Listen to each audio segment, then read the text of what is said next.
Assalamualaikum warahmatullahi wabarakatuh.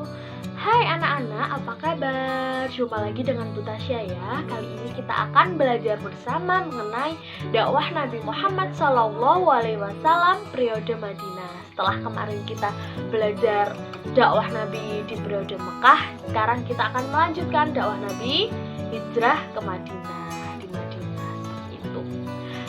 Sebelumnya jangan lupa saat kita akan melakukan suatu hal apapun, jangan lupa kita membaca basmalah terlebih dahulu. Bismillahirrahmanirrahim.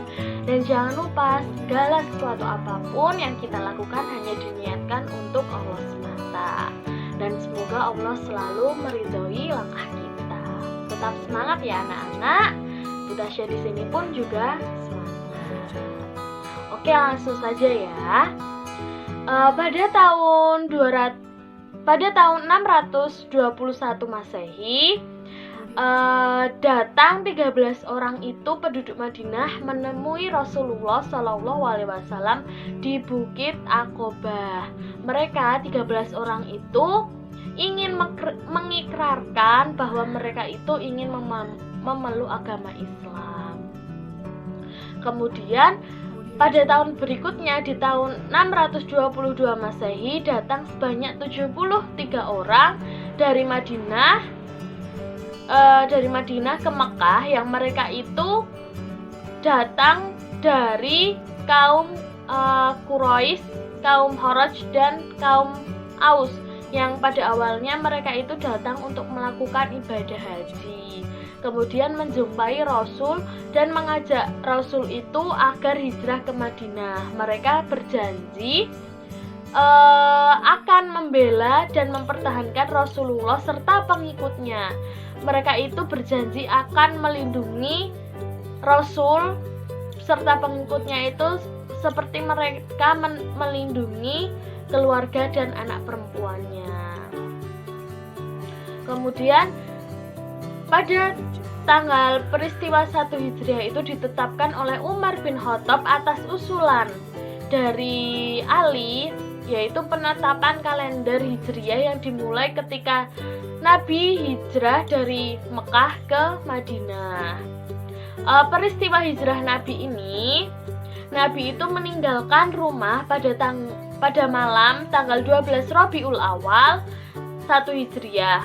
Ada seorang pimpinan muda Quraisy beserta kawan-kawannya itu mengepung rumah Nabi di Mekah. Mereka itu berusaha menangkap dan membunuh Rasul. Nah, pada saat itu juga Nabi menerima wahyu dari Allah yang berisi bahwa pada saat itu orang-orang musyrik Quraisy berusaha akan membunuh Rasul. Setelah menyampaikan wahyu itu, malaikat Jibril meminta agar Rasul itu jangan tidur di kasur yang biasanya beliau tiduri, dan meminta agar malam itu juga Rasul hijrah ke Madinah.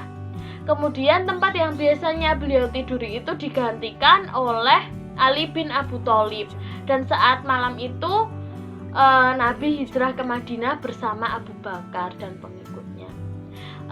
Kemudian Rasul dan Abu Bakar itu singgah di masjid di Kuba. Kemudian beliau itu mendirikan masjid yang dinamakan Masjid Kuba. Adapun hal-hal yang mendorong hijrah Nabi ke Madinah, salah tiganya yaitu kesulitan Nabi dalam berdakwah, kemudian tekanan kaum Quraisy terhadap Nabi dan pengikutnya, serta keadaan Madinah yang strategis saat itu. Kemudian substansi dakwah Nabi di Madinah. Yang pertama, membina persaudaraan antara kaum Ansor dan kaum Muhajirin. Kemudian membentuk masyarakat yang berlandaskan Islam.